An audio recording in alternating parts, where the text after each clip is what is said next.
নওজোয়ানেরা বারা তরুণেরা ফুরফুরার পীর মুসাদ্দাদুজ্জামান আমির শরিয়া দাদা হুজুর পীর কিবলা রাহমাতুল্লাহ আলাইহি ওই সমস্ত বাজার পূজারীদের ভক্ত অনুরক্তকে ডেকে ডেকে বলে, ও বাবা হিন্দের ওলি গরিবে নওয়াজের ভক্তরা মুরিদেরা, ও মাজারের খাদেমেরা, বাবা তোমরা যেটা করছো বাবা এটা শরিয়ত অনুমতি দেয় না বাবা, এটা করলে গুনাহ হবে বাবা, এটা শরিয়ত মেনে নেয় না বাবা। ও বাবা গরিবে নওয়াজের ভক্তরা, মাজারের লোকেরা, খাদেমেরা, বাবা তোমরা এটা করো না বাবা, এর জন্য আল্লাহ তোমাদেরকে জাহান্নামী হিসাবে চিহ্নিত করতে পারে, এর কারণে আল্লাহ তোমাদের জাহান্নামে দিতে পারে, এগুলো করলে তোমাদের গুনাহ হবে, এই কাজগুলো করলে হিন্দের ওলি গরিবে নওয়াজ খাজা মুঈনুদ্দিন চিশতি আজমাইরি সানজারি হুজুর তোমাদের প্রতি অখুশি হবে। এগুলো করো না বাবা, এগুলো করলে জাহান্নামে যেতে হবে বাবা, এগুলো করলে গরিবে নওয়াজ তোমাদের প্রতি অখুশি হবে বাবা, এগুলো করো না। আল্লাহর ওলি মুসাদ্দাদুজ্জামান আমির শরিয়া দাদা হুজুর পীর কিবলা রাহমাতুল্লাহ আলাইহি হুজুর আমার এমন কথা যখন বারে বারে বলতে লাগলেন, ভক্ত মুরিদেরা রাগান্বিত হয়ে গেল, হুজুরের প্রতি রাগ পোষণ করতে শুরু করে দিল। কোথা ফুরফুরা থেকে এসেছে আল্লাহর ওলি ফকির মানুষ, তিনি এসে বড় বড় আমাদের কাছে নসিহত করে, না না না এটা মানা যাবে না। তারা মনে মনে রাগান্বিত হতে শুরু করে দিল। আল্লাহর ওলি ফুরফুরার পীর আমার আপনার হৃদয়ের মনি, আমার আপনার মাথার তাজ মুসাদ্দাদুজ্জামান আমির শরিয়া দাদা হুজুর পীর কিবলা রাহমাতুল্লাহ আলাইহি যখন বুঝতে পারলেন ওরা রাগান্বিত হয়ে যাচ্ছে, আল্লাহর ওলি তাদেরকে ডেকে ডেকে বলে, ও বাবা খাদেমেরা, ও গরিবে নওয়াজের ভক্তরা, মুরিদেরা, বাবা তোমরা কি আমার প্রতি রাগান্বিত হও বাবা?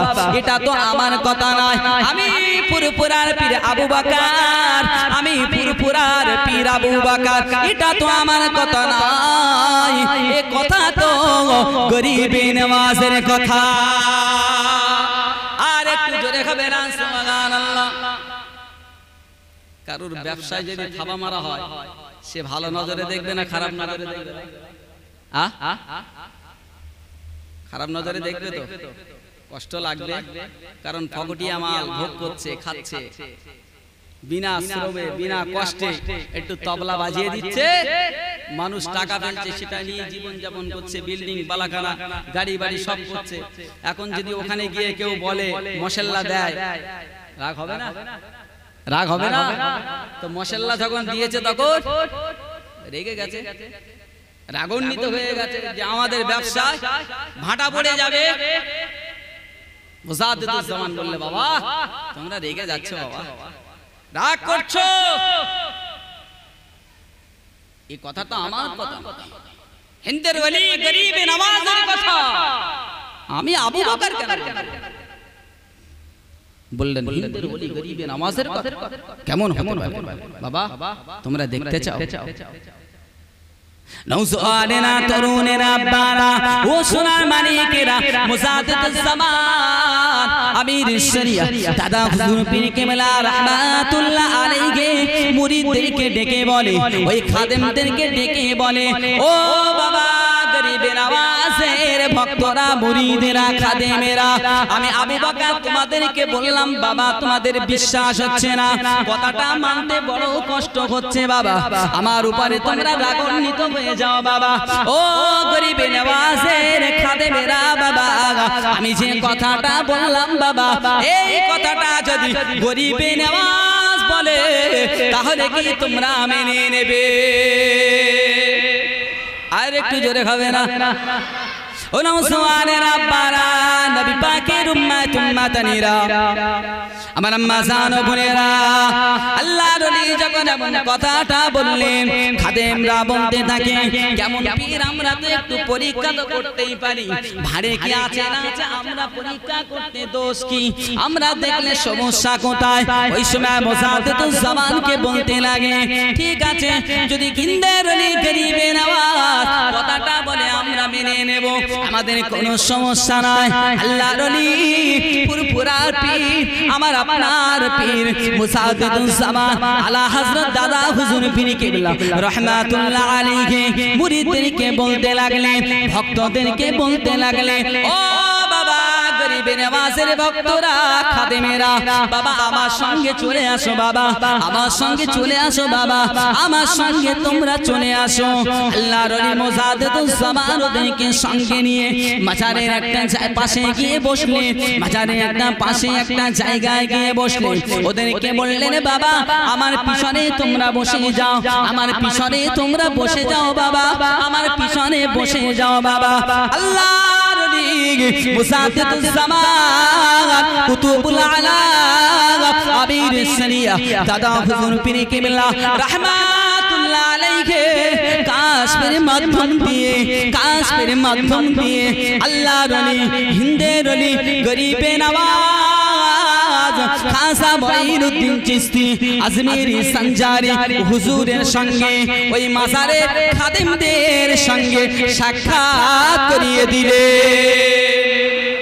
আর একটু জোরে হবে না আর একটু জোরে হবে না নারায়ে তাকবীর নারায়ে তাকবীর নারায়ে তাকবীর আওয়াজ কোথায় সবাই মিলে দেন না শয়তান যদি আশেপাশে থাকা বেরিয়ে যাক না শয়তানকে একটু তাড়িয়ে ফেলি না শয়তান যতক্ষণ কাছে থাকবে ও কাটি টুকটুক করে কাটি নেড়ে যায় ওই জন্য তাড়িয়ে দেয় একটু সকলে মিলে একসঙ্গে একটু তাকবীরের ধ্বনি দেন নারায়ে তাকবীর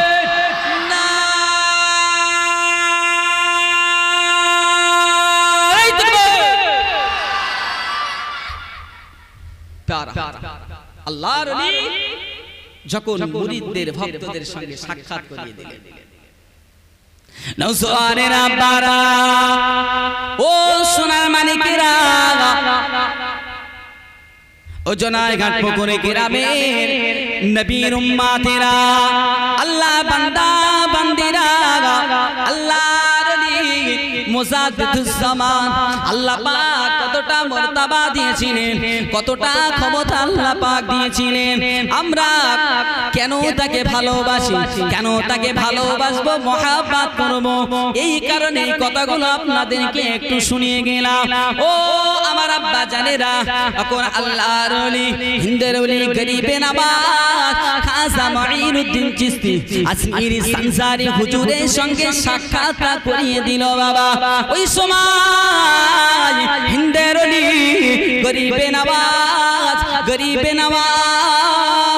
খাজা মঈনুদ্দিন চিশতি আজমিরি সঞ্জারি রাহমাতুল্লাহ আলাইহি খাদেমদেরকে বলে ও বাবা আমার খাদেমেরা আমার ভক্তরা আমার মুরিদেরা ও বাবা আমার খাদেমেরা ফুরফুরার পীর আবু বকর ফুরফুরার পীর আবু বকর ফুরফুরার পীর আবু বকর যে কথাটা বলছে বাবা সত্য কথা বলছে বাবা যে কথাটা বলছে বাবা ওই কথাটা তোমরা মেনে নাও আর একটু জোরে হবে না আর একটু জোরে হবে না সুবহানাল্লাহ দরুদ শরীফ আল্লাহুম্মা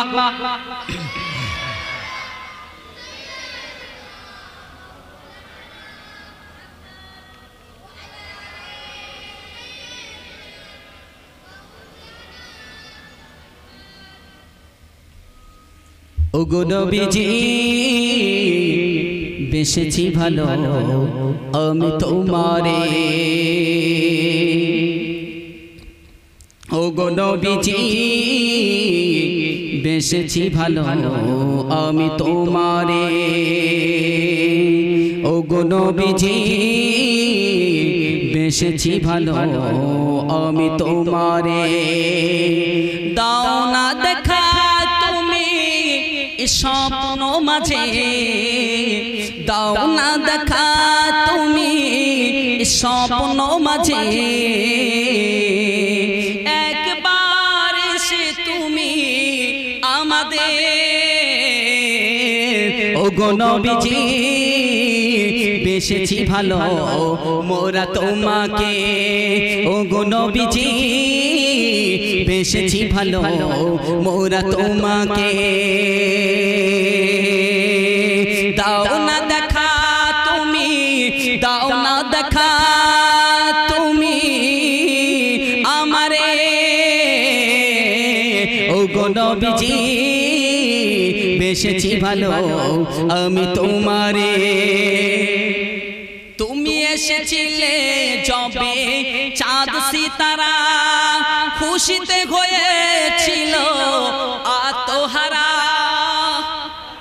আর একটু জোরে ভাই তুমি এসেছিলে বলে চাঁদ সিতারা খুশিতে হয়েছিল আত্মহারা ধুধুমর হলো তরু ধুধুমর হলো তরু তব সোয়াতে বাজলো মধুর সুর মিনারে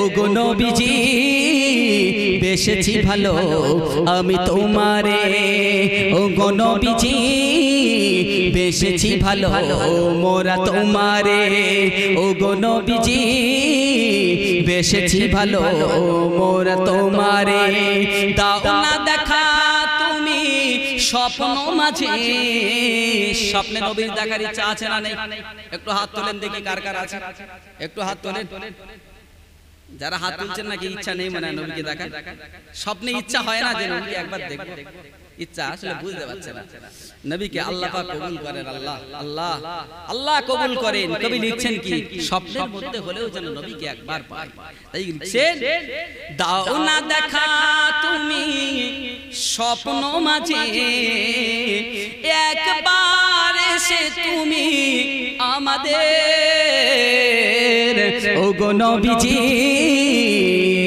বেশেছি ভালো মোরা তোমাকে দরুদ আল্লাহুম্মা সাল্লি আলা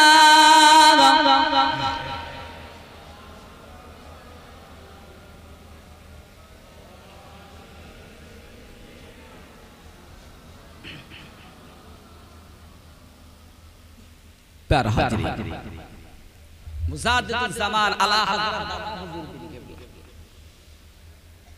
যেমন তেমন পীর তিনি ছিলেন না জামান আর মুজাদ্দিদ ছিলেন আমির শরিয়াত ছিলেন একটুকুনি শুধু টাচ দিলাম এই কারণে আজকে তানার বিরুদ্ধে কথা বলতে এক শ্রেণীর মানুষ পিছপা হয় না তিনি যে কত বড় মাপের বড় দরজার ওলি ছিলেন সেটা না জেনে না বুঝে আমরা অনেক কথা বলছে সমাজের আল্লাহ তাদেরকে হেদায়েত দান করেন সকলে বলি আল্লাহুম্মা আমিন আমি যে কথা বলছিলাম আলোচনার মূল জায়গা ছিল কি অর্থ সম্পদ তাই তো নাকি যে আল্লাহর মাহবুব বান্দা যারা সাহাবা ইকরাম নবী আম্বিয়া আলাইহিমুস সালাম এরা অর্থ সম্পদকে ভয় করতেন নিতে চাইতেন তো হযরতে ওমর ফারুক রাদিয়াল্লাহু আনহুর কাছে হিমেশ নগরী যখন একটা লিস্টি তৈরি করে দিলেন সাঈদ ইবনে আমিরের নামটা দেখে হতভম্ব হয়ে গেলেন আল্লাহ নবী হাবিবুল্লাহ জনাবে মুহাম্মদুর রাসূলুল্লাহ সাল্লাল্লাহু আলাইহি ওয়াসাল্লাম জানিয়ে গিয়েছে ও আমার উম্মাত উম্মাতানিরা ও আমার সাহাবায়ে কেরামেরা যখন তোমরা দুনিয়ার জমিনে দেখবে যে জায়গাতে আমার আল্লাহ পাকের গুণকীর্তন হয় আমার আল্লাহ পাকের কোরআনুল কারীম তেলাওয়াত হয় আমার আল্লাহ পাকের শান মান মর্যাদা নিয়ে আলোচনা হয় ও আমার সাহাবারা ও আমার সাহাবীরা বাবা যে জায়গাতে আমি রাসূলুল্লাহ আমার শান মান নিয়ে আলোচনা হয় আমার রিসালাতের কথা হয় আল্লাহ তাওহীদের কথা হয় ও বাবা সাহাবারা অবশ্যই অবশ্যই তোমরা ওই জায়গাতে অংশগ্রহণ করবে। কেননা সাহাবারা ও আমার সাহাবীরা বাবা তোমরা জেনে রেখে দাও ওই জায়গাটা হলো জান্নাতের বাগান। আর একটু জোরে করে না সুবহানাল্লাহ। রাসূলুল্লাহ বললেন জান্নাতের বাগান। আচ্ছা বাবা, আজকে আমরা যারা এখানে এসেছি আমরা কিসের আশায় এসেছি? আশা তো একটা আছে নাকি? আশা আছে কি নেই? কিসের আশায়? বিরিয়ানি নেওয়ার আশা, তাবারুক নেওয়ার আশা? নিশ্চয়ই না। এসেছি কিসের জন্য? সওয়াবের জন্য নাকি? জান্নাতের আশা, জাহান্নাম থেকে বাঁচা, এই তো আকাঙ্ক্ষা, এই তামান্না, তাই তো নাকি? তাহলে রাসূলুল্লাহ এই জায়গাটাকে জান্নাতের বাগান বললেন। আচ্ছা, এই জান্নাতের বাগানটা কায়েম করেছেন কারা? আমি করেছি? আমি করিনি, আপনারাই করেছেন, ঠিক কি না? আপনারা এই জান্নাতের বাগানটা কায়েম করেছেন। আচ্ছা বলেন, আপনি একটা সুন্দর ঘর বানিয়েছেন, মার্বেল পাথর, ফল সিলিং করে, লাইটিং করে বেশ সুন্দর করেছেন। আচ্ছা, ওই ঘরে আপনি থাকবেন না অন্য কাউকে রাখবেন? কথা বলেন। আপনি তো করেছেন, পাড়ার কাউকে রাখবেন? আর যদি ওই ঘরে আপনি না থাকেন আপনার কলিজাটা ঠান্ডা হবে? হবে কি? তা এই জান্নাতের বাগান আপনি কায়েম করেছেন, আর আপনি যদি বাড়িতে ঘুমান আপনার জান ঠান্ডা হবে তো? আপনার কলিজাটা তৃপ্তি পাবে তো? আপনার জানটা ঠান্ডা হবে তো? আপনার কলিজা যদি ঠান্ডা হয়, আপনার দিল যদি ঠান্ডা হয়, আপনি বাড়িতে শুয়ে থাকেন, আপনাকে আসতে বলবো না। আর যদি বলেন যে না, এত কষ্ট মেহনত করে আজকে কায়েম করেছি এই মজলিস, এই মজলিসে আমার যাওয়ার দরকার, আমার হক আছে, তাহলে আপনাকে এসে বসতে হবে। দুনিয়ায় যে ব্যক্তিটা জান্নাতের বাগানের অংশীদারিত্ব করতে পারল না, হকদার হতে পারল না, কিয়ামতের ময়দানে জান্নাতের আশা করতে পারবে? করতে পারবে? সামনে সুযোগ পড়ে আছে, সামনে সুযোগ পড়ে আছে, আমি সেটাকে ঠুকরে দিলাম, সেটাকে ঠেলে দিলাম, আর কিয়ামতের পরে, মরণের পরে কিয়ামত হবে, হিসাব জান্নাত পাবো। কিয়ামতের ময়দানে 50,000 বছরের সমান একটা দিন। কতটা লম্বা সময় একবার চিন্তা করতে পেরেছেন? তারপরে জান্নাত, তারপরে জান্নাত। আপনার পাড়ায়, আপনার মহল্লায় জান্নাতের বাগান আপনি কায়েম করেছেন, রাসূলের সুন্নাহ পালন করেছেন, রাসূলের আদেশটা কিন্তু আপনি অমান্য করেছেন। কারণ সেই জায়গায় আপনি রাসূলুল্লাহ সাহাবাদেরকে বললেন ওই জায়গাতে বাবা গিয়ে বসো, ওই জায়গাতে গিয়ে তুমি জান্নাতের হকদার হয়ে যাও, কারণ ওই জায়গাটা, ওই মজলিসটা জান্নাতের বাগান। বলেন না সুবহানাল্লাহ। যে যুবক ভাইরা আজকে ঘুরে বেড়াচ্ছে, কত যুবক ছেলে, কিসের এত, কিসের এত রক্তের গরম? তোমার মতো কত যুবক রাস্তাঘাটে পড়ে নিজেদের জান, জীবনটা অকালে হারিয়ে ফেলছে। আপনি মনে করছো যে শরীরে এখন টেম্পার আছে, তেজ আছে, রক্তের জোশ আছে, আমি পরোয়া করি না, আমার নামাজ প্রয়োজন নেই, মিলাদ শোনার প্রয়োজন নেই, কোরআন হাদিসের কথা শোনার প্রয়োজন নেই, সময় তো অনেক পেয়ে যাব, 60 বছর 70 বছর জিন্দেগি আমি পেয়ে যাব। এই জিন্দেগানিতে লাস্টের দিকে যখন চলে যাব, 30 35 40 বছর যখন হয়ে যাবে, তখন আমি মসজিদে যাব, নামাজ পড়ব, তখন আমি যাব মাহফিলে বসবো, জলসা মাহফিলে সামনের দিকে বসে নারায়ে তাকবীর দেব, সুবহানাল্লাহ বলবো, আলহামদুলিল্লাহ বলবো। কিন্তু যুবক ভাই আমার, তুমি কি জানো তোমার হায়াতটা কত বছর আছে? এই গ্যারান্টি তুমি কি দিতে পারবে?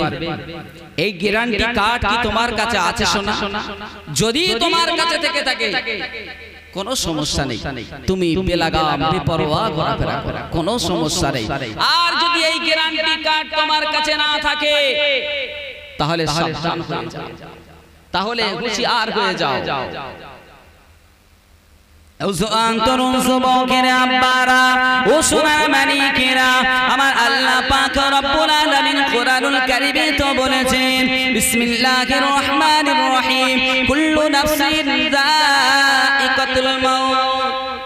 এই আয়াতটা শুনেছি সবাই জানি, আমাদের অনেকের মুখস্থ আছে কি না? আছে তো, মুখস্থ আছে। অথচ সেই মৃত্যুর ভয়টা কোথায়? সেই কথাটা অন্তরে কতবার মনে হয়? আমার আল্লাহ পাক রব্বুল আলামিন জানিয়ে দিলেন জগৎবাসীরা বিশ্ববাসীরা আমার বান্দা বান্দিরা তোরা জেনে রেখে দে, তোরা শুনে রেখে দে, আমি আল্লাহ পাক আমার কোরআনুল কারীমে জানিয়ে দিলাম আমি যাদেরকে জান দিয়েছি, যাদেরকে আমি জীবন দান করেছি, সমস্ত ব্যক্তিকে, সমস্ত প্রাণীকে যাদেরকে জান দেওয়া হয়েছে, জীবন দিয়েছি আমি আল্লাহ, প্রত্যেকের মৃত্যুর স্বাদ গ্রহণ করতে হবে। আল্লাহ পাক এটা জানিয়ে দিলেন, কিন্তু আল্লাহ পাক কিন্তু এটা ঘোষণা দিল না কবে কখন কোন সময় কার মৃত্যুটা আসবে। কবে কোন সময় মৃত্যুটা আসবে আমরা জানি না। ওই জন্য আল্লাহ রাসূল সাল্লাল্লাহু আলাইহি ওয়াসাল্লাম বলে ওই ব্যক্তিটা ভাগ্যবান, ওই ব্যক্তিটা উত্তম যে ব্যক্তিটা হায়াত পেয়েছে 30 আখিরাতের চিন্তা করেছে, সে আখিরাতের পুঁজি সঞ্চয় করেছে, ওই ব্যক্তিটা, ওই উম্মতটা, ওই উম্মতানিটা আমি রাসূলুল্লাহ আমি মনে করি সর্বশ্রেষ্ঠ বলি। সুবহানাল্লাহ। একটু জোরে খাবেন না সুবহানাল্লাহ। নারে তাকবীর, নারে তাকবীর, নারে তাকবীর। बातिल ने जब जाबा बदलेगे तेवर आएंगे तब ताबा मेरे जो पर। बातिल ने जब जाबा बदलेगे तेवर आएंगे तब ताबा मेरे जो पर। সকলে মিলে হবে না? দুঃখ পাচ্ছেন, কষ্ট পাচ্ছেন, রাগ করছেন, রাগ করবেন না, সকলে মিলে বলবেন নারায়ে তাকবীর, নারায়ে তাকবীর, আল্লাহু আকবার, নারায়ে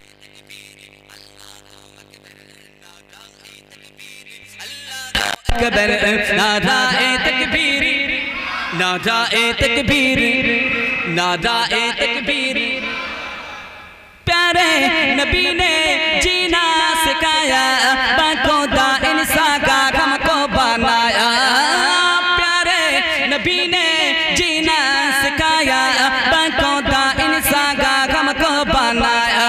पहना गया अखलाक का ईमान का देवर, पहना गया अखलाक का ईमान का देवर। नाराए तकबीर, नाराए तकबीर, नाराए तकबीर, नाराए तकबीर, अल्लाहु अकबर, नाराए तकबीर। बातिल ने जब जाबा बदलेगे तेवर आया के तब ताबा मेरे जो पर। नाराए तकबीर, नाराए तकबीर, नाराए तकबीर। खुद भी जीवों नहीं दो सभी को जाना पहुंचा, खुद से किसी को खुद भी जीवों ने दो सभी को जाना पहुंचा, खुद से किसी को। इस्लाम का इस्लाम का दर से मनवर। नाराए तकबीर, नाराए तकबीर, नाराए तकबीर। बातिल ने जब जाबा बदलेगे तेवर आया कि तब ताबा मेरे जो पर। नाराए तकबीर, नाराए तकबीर। सिद्दीक़ों फारूक़ों उस्मानों हैदर असहाबों अजवाजों सब्बीरों सब्बर। सिद्दीक़ों फारूक़ों उस्मानों हैदर असहाबों अजवाजों सब्बीरों सब्बर। इन सबका एहसान की हम सबके ऊपर। नाराए तकबीर, नाराए तकबीर, नाराए तकबीर, नाराए तकबीर, अल्लाहु अकबर, नाराए तकबीर, अल्लाह को अकबर बदले जब जब जब जब बदलेंगे तेवर आया है तब तब मेरे जो पर नादाए तकबीर अल्लाह को अकबर नादाए तकबीर नादाए तकबीर नादाए तकबीर नादाए तकबीर सिलसिला हक मुजाद्दिदुज़्ज़बा सिलसिला हक मुजाद्दिदुज़्ज़बा नारे तकबीर नारे तकबीर प्यार हाथ তাই যে কথা বলছিলাম দুনিয়াতে আমরা কে কখন চলে যাব আমরা কেউ জানি না আমরা এটা সবাই জানি এটা জানা কথা হয়তো ভাববেন যে জানা কথা কি বলা কি জন্য বলা আমরা তো যাব মরতে হবে শুধু একটু স্মরণ করিয়ে দিচ্ছি একটু স্মরণ করিয়ে দিচ্ছি আমার থেকে আপনারা অনেক ভালো বোঝেন আপনাদের বোঝানোর মতো ক্ষমতা জ্ঞান আমার শুধু একটু স্মরণ করিয়ে দিচ্ছি মৃত্যু কখন আসবে আমরা কেউ জানবো না সময় থাকতে আমাদেরকে পরিবর্তন হতে হবে নিজেদেরকে আমাদের নিজেদের জীবনটাকে সৌন্দর্য করে তুলতে হবে যদি না করতে পারি পরকালে গিয়ে আমাদের মুখ করতে হবে আজকের দুনিয়াতে আমরা বেশি তো দুনিয়া লোভী হয়ে গেছি সম্পদ লোভী হয়ে গেছি সম্পদের প্রতি আকৃষ্ট হয়ে পড়েছি দুর্বল হয়ে পড়েছি সন্তানাদির প্রতি আমরা আকৃষ্ট হয়ে পড়েছি আল্লাহ পাক রব্বুল আলামিন কোরআনুল কারীমের মধ্যে ঘোষণা দিয়েছেন যে আমি আল্লাহ পাক আমার বান্দাদের বান্দীদেরকে সন্তান আর অর্থ সম্পদ দিয়ে আমি তাদেরকে পরীক্ষা করি সন্তানাদি আর অর্থ সম্পদ দিয়ে আমার আল্লাহ পাক আমাদেরকে পরীক্ষা করেন আল্লাহ রাসূল সাল্লাল্লাহু আলাইহি ওয়াসাল্লাম বললেন যে আমার উম্মতের মধ্যে সবথেকে বড় ফিতনা হলো সম্পদ আল্লাহ রাসূল বললেন নওজওয়ানেরা তরুণেরা বারা ও সোনার মানিকেরা আল্লাহ নবী হাবিবুল্লাহ জনাবে মুহাম্মদুর রাসূলুল্লাহ সাল্লাল্লাহু আলাইহি ওয়াসাল্লাম কেন বললেন আমাদেরকে কেন অমনটা বললেন আল্লাহ নবী জানিয়ে দিলেন এ বাবা সাহাবারা সাহাবীরা তোমরা জেনে রেখে দাও তোমরা শুনে রেখে দাও দুনিয়া জমিনে আমার আল্লাহ পাক যত নবী পাঠিয়েছেন যত নবীর উম্মতানিদেরকে পাঠিয়েছে প্রত্যেক সম্প্রদায়ের প্রতি ফিতনা ছিল প্রত্যেক উম্মতের মধ্যে ফিতনা ছিল কিন্তু আমার উম্মতের মধ্যে সবথেকে বড় ফিতনা হলো সম্পদ আজকের সম্পদের লোভে আমরা কি না করছি আমরা নামাজ শরীয়তের বিধান শরীয়তের সীমা লঙ্ঘন সুদ ঘুষ হারাম হালাল সবকিছু পরিত্যাগ করি না করি নাকি আমরা কি বেঁচে চলি নওজওয়ানেরা তরুণেরা আব্বারা ও নবী পাকের উম্মতানিরা আল্লাহ পাক রব্বুল আলামিন কোরআনুল কারীমের মধ্যে জানিয়ে দিলেন কোরআনুল কারীমের মধ্যে ঘোষণা করে দিলেন ও জগৎবাসীরা বিশ্ববাসীরা ও আমার বান্দা বান্দীরা আমি আল্লাহ পাক রব্বুল আলামিন তোমাদের কারো আমি পরীক্ষা নিয়ে থাকি সন্তান আদি দিয়ে আবার আমি আল্লাহ পাক আমার কোন বান্দা বান্দীদেরকে আমি আল্লাহ পাক রব্বুল আলামিন আমার দেওয়া সম্পদ দিয়ে আমি আল্লাহ পরীক্ষা নিই আপনার মনে হতে পারে আল্লাহ পাক সন্তান আদি দিয়ে কেমন পরীক্ষা করেন আমার আল্লাহ পাক রব্বুল আলামিন আপনাকে আমাকে সন্তান আদি দান করেন ওই সন্তানের কারণে আমি দুনিয়াটা ভুলে যাই রবকে ছেড়ে দিয়ে সরসটাকে ভুলে দিয়ে সন্তান আদি নিয়ে দুনিয়াদারিতে মেতে উঠি।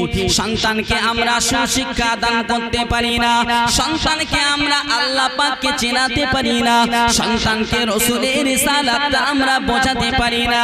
ওই কারণে আমার আল্লাহ পাক বললেন এটা তোমাদের জন্য পরীক্ষা, এটা সন্তান দিয়ে আমি তোমাদেরকে পরীক্ষা নিলাম যে তোমরা সন্তান দেওয়ার পরে আমি আল্লাহ আমাকে স্মরণ রাখো, আমাকে ইবাদত করো, আমাকে মনে রাখো, আমার ইবাদত বান্দিগিতে মশগুল থাকো, আমার শুকরিয়া আদায় করো, নাকি তোমরা সন্তান আদি নিয়ে তোমরা দুনিয়াতে মাতামাতি করো। আমি আল্লাহ তোমাদেরকে সন্তান দান করি, আমি দেখতে চাই যে সন্তান দেওয়ার পরে তাদেরকে তোমরা আমার রাস্তায় পরিচালিত করো, নাকি তাদেরকে নিয়ে তাদের ভালোবাসা মহব্বতে দুনিয়ার মায়া জালে জড়িয়ে আমি যে স্রষ্টা, আমি যে তোমাকে সন্তানটা দিলাম সেই কথাটা তুমি ভুলে যাও। এই পরীক্ষা নওজোয়ানেরা, আব্বারা, তরুণেরা, ও সোনার মানিকেরা, আব্বা জানেরা, আল্লাহ পাক আরো বললেন সম্পদ দিয়ে আমি পরীক্ষা দিই আমার বান্দা বান্দীদেরকে। আমাদের যখন সম্পদ না থাকে, আমাদের মনে বড় ইচ্ছা থাকে, আমাদের মনে বড় তামান্না থাকে, আজকে যদি আমার সম্পদ থাকতো, আজকে যদি আমার টাকা পয়সা অগাধ পরিমাণে হতো, তাহলে আমি একটা মসজিদ বানিয়ে দিতাম, আমি একটা মাদ্রাসা বানিয়ে দিতাম, অমুক জনকে আমি দেখতাম, তমুক জনকে আমি দেখতাম, আমি হজ করতাম, আমি যাকাত দিতাম, গরিব অসহায়দের জন্য আমি খিদমত করতাম। ও নওজোয়ানেরা, তরুণেরা, সমাজের মুখে দেখা যায় অনেক এমন আল্লাহ বান্দা আছে, অনেক এমন আমার ভাই আছে, অনেক এমন আমার আব্বা জানেরা আছেন, আল্লাহ পাক তাদেরকে অনেক সম্পদ দিয়েছে, অনেক অর্থশালী বানিয়েছেন, অনেক টাকা পয়সার মালিক বানিয়েছেন, তারপরেও দেখতে পাওয়া যায় আল্লাহ রাজির জন্য, আল্লাহ রিজা মন্দিরের জন্য 1 টাকা খরচ করতে কলিজায় বড় ব্যথা লাগে। আছে না? আছে তো, এমন ব্যক্তি আছে। তো আল্লাহ এটা নিয়ে আমাদের পরীক্ষা করে। আমার আল্লাহ পাক বলে বান্দারে আমি তো তোকে অর্থ সম্পদ দিয়েছি, আমি আল্লাহ পাক আমার রাস্তায় ব্যয় করার জন্য, আমার রাস্তায় তোরা ব্যয় করবি, আমি যাদেরকে গরিব অসহায় বানিয়েছি তাদেরকে সাহায্য করবি, সহযোগিতা করবি। আকিমুস সালাতা ওয়া আতুজ যাকাত। ওরে বান্দারে আমি আল্লাহ পাক যাকাতকে ফরজ করেছি, তোরা যাকাত আদায় করবি। গরিব এতিম মিসকিনেরা তোদের যাকাতের টাকা নিয়ে নিয়ে তারা সুখে জীবন যাপন করতে পারবে। আমার আল্লাহ পাক বলে বান্দারে কিন্তু আমি আল্লাহ পাক তোকে এত অর্থ সম্পদের মালিক করার পরে তুই আমার রাস্তায় 2 টাকাও ব্যয় করিস না। বান্দা তুই মনে রেখে দে, এর জন্য কিয়ামতের ময়দানে মাহশারের দিনেতে আমি আল্লাহ আমার সম্মুখে জবাব দেওয়া লাগবে। যা কিছু আছে সন্তান সন্তানাদি অর্থ সম্পদ সব আমাদের কিসের জন্য? একটু কথা বলেন, রাগ করছেন? কিসের জন্য? পরীক্ষার জন্য। পরীক্ষা যে আমরা কোন দিকে যাই, অর্থের দিকে মেতে উঠি না রবের দিকে যাই, অর্থের দিকে এগিয়ে যায় না রবের দিকে যাই। আজকে আমরা রবের দিক থেকে পিছিয়ে আসছি। যদি মনে করেন আজকে নামাজের সময় হয়েছে, এখন কোন একটা জায়গায় গেলে বা কোন একটা কাজ আমাকে অফার করা হলো যে এই কাজটা এই টাইমে করে দিতে পারলে আমার 500 টাকা দেবে, দেখা যায় ওই 500 টাকাটা আমার কাছে খুব জরুরি হয়ে যায়। দেখা যাচ্ছে ওই কাজটা করতে গেলে নামাজগুলো ছেড়ে যাবে, নামাজটা কাজা হয়ে যাবে, নামাজটা আদায় হবে না, কি রমজান মাসের রোজাটা ছেড়ে যাবে। কিন্তু অর্থের কারণে রমজানের রোজা আমাদের সমাজে, আমাদের ঘরের ভাই, আমাদের ঘরের বাপ, তারা রোজগারের কারণে, অর্থ ইনকামের কারণে রমজানের রোজা ছাড়ে তো। তাহলে কি আমরা আল্লাহর দিকে গেলাম না সম্পদের দিকে গেলাম? সম্পদের দিকে গেলাম। তো ওই জন্য আল্লাহ পাক আমাদের পরীক্ষার জন্য এগুলো দিয়েছেন, আমাদের এটাকে মাইন্ডে রাখতে হবে, আমাদের ব্রেনে রাখতে হবে যে এগুলো আল্লাহ পাক পরীক্ষার জন্য দিয়েছেন, এর জন্য একদিন আল্লাহ আমাকে জিজ্ঞাসা করবেন। অতএব দুনিয়াতে এই অর্থ সম্পদগুলো আমাদেরকে সঠিক রাস্তায় পরিচালিত করতে হবে, কাজে লাগাতে হবে। কারণ আল্লাহ যেমন দুনিয়াতে আপনার কোটি কোটি টাকা দিয়ে সম্পদশালী বানিয়েছে, ওই কোটি কোটি টাকার হিসাব কিন্তু আল্লাহর দরবারে আপনাকে আমাকে দিতে হবে। অর্থ সম্পদের ভয় যারা আল্লাহ পাকের মাহবুব বান্দা, আল্লাহ রাসূলের সাহাবায়ে কেরাম, নবী আলাইহিস সালামেরা, তারা অর্থ সম্পদের ভয় করতেন, বেশি সম্পদ চাইতেন না। আমার নবী মুস্তাফা আরবি যদি চাইতে তো গোটা বিশ্বের সব চাইতো ধনী হতে পারতেন কি পারতেন না? সকলে বলে, কারণ মনে হয় অমত আছে কি? আল্লাহ রাসূল যদি চাইতেন আল্লাহ কি দিতেন না? গোটা বিশ্বে পৃথিবীর শুরু থেকে আর কিয়ামত পর্যন্ত আল্লাহর রাসূলের মতো শক্তিশালী ধনী ব্যক্তি পৃথিবীর জমিনে আর কেউ হতে পারতেন না। কিন্তু আমার রাসূল বললেন, আমি চাই না সম্পদ, আমি শুধু চাই আমার উম্মত, আমি চাই শুধু আমার উম্মতের নাজাত। বলেন না সুবহানাল্লাহ। দরুদ শরীফ আল্লাহুম্মা সাল্লি আলা। একটু সামনে আগে আসে, পিছনে যারা বসে আছেন ভাই, একটু ভাই মনে করে একটু সামনের দিকে আসতে হবে। শোনা, একেবারে মাঝখানটা ফাঁকা রেখে মজলিসটা খারাপ লাগছে, সামনের দিকে। পিছনে যারা আছেন সামনের দিকে আগে আসেন। শোনা, আসেন। একদিনের মেহমান, একদিনের নয়, কিছু সময়ের মেহমান, দুঃখ নেবেন না। আল্লাহ পাক যতটুকু বলাবেন বলবো।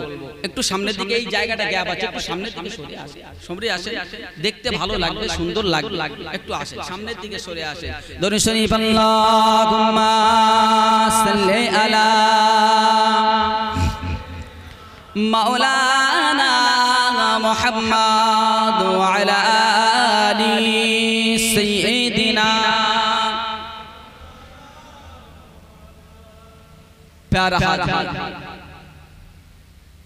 আল্লাহ পাকের নবী, সাহাবায়ে কেরাম, বড় বড় হাক্কানি ওলি যারা ছিলেন, তারা অর্থ সম্পদের ভয় করতেন। বাবা, এত টাকা, এর হিসাব করে দেব। কিয়ামতের ময়দানে যদি আল্লাহ পাক আমার কাছে হিসাব চান যে এত টাকার মালিক তোমাকে বানিয়েছিলাম, এই টাকার হিসাবটা কোথায়? তুমি কোন খাতে ব্যয় করেছো, কোথায় দিয়েছো, কাকে দিয়েছো?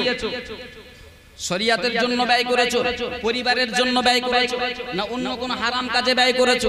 এই হিসাবটা যদি চাই আমি কিভাবে দেব? এই ভয়ের কারণে, এই চিন্তা ভাবনা করে তারা সর্বদা অর্থ থেকে পিছিয়ে আসতেন, সম্পদ চাইতেন না, সর্বদা আল্লাহর ইবাদতে থাকতেন, ইবাদতে মশগুল থাকতেন। মুসলিম জাহানের দ্বিতীয় খলিফা হযরতে ওমর ফারুক রাদিয়াল্লাহু তাআলা আনহু, ওনার খেলাফত আমলে হিমেশ নগরী বলে একটা জায়গা ছিল। ওই হিমেশ নগরী একজন গভর্নর নিযুক্ত করে দিলেন, আমিরুল মুমিনিন খলিফাতুল মুসলিমিন আবু বকর হযরতে ওমর ফারুক রাদিয়াল্লাহু তাআলা। গভর্নর নিযুক্ত করলেন সাঈদ ইবনে আমির। কি নাম বলেছি? সাঈদ ইবনে আমির রাদিয়াল্লাহু তাআলা আনহুকে উনি গভর্নর পদে নিযুক্ত করলেন। অর্থ সম্পদের কতটা ভয় ছিল সাহাবায়ে কেরামদের, সেই কারণটা একটু দেখেন যে কতটা করতেন, বাস্তব জিনিসটা বোঝাবো। লংসওয়ারেরা, তরুণেরা, আব্বারা, সোনার মানিকেরা, আল্লাহর নবী সাহাবা,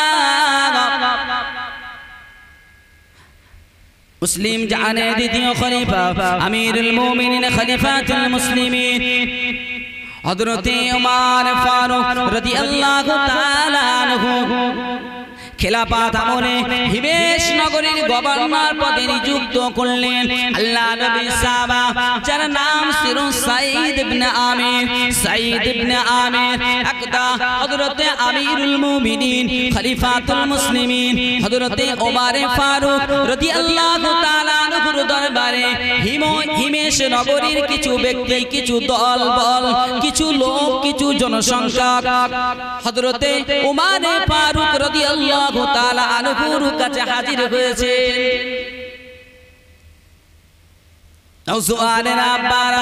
যখন আমিরুল মুমিনিন খলিফাতুল মুসলিমিন হযরতে ওমর ফারুক রাদিয়াল্লাহু তাআলা আনহুর নিকটে হাজির হয়েছেন, আল্লাহ নবী সাহাবা হযরতে ওমর ফারুক রাদিয়াল্লাহু তাআলা আনহু তাদেরকে জিজ্ঞাসা করলেন, ও হিমেশ নগরীর লোকেরা, তোমাদের দেশের খবরটা কি? তোমাদের নগরের খবরটা কি? তোমাদের জায়গার খবরগুলো একটু আমাকে দাও। কেমন ভাবে চলছে? তোমাদের গভর্নর কেমন? তোমাদের গভর্নর কেমন তোমাদের পরিচালিত করছে? তাদেরকে একের পর এক প্রশ্ন করতে থাকে হিমেশ নগরীর লোকেরা। আমিরুল মুমিনিন খলিফাতুল মুসলিমিন হযরতে ওমর ফারুক রাদিয়াল্লাহু তাআলা আনহুর প্রশ্নের জবাব দিতে থাকে। কখনো কখনো তারাও কিছু প্রশ্ন, কিছু জটিল সমস্যার কথা আমিরুল মুমিনিনকে জিজ্ঞাসা করে।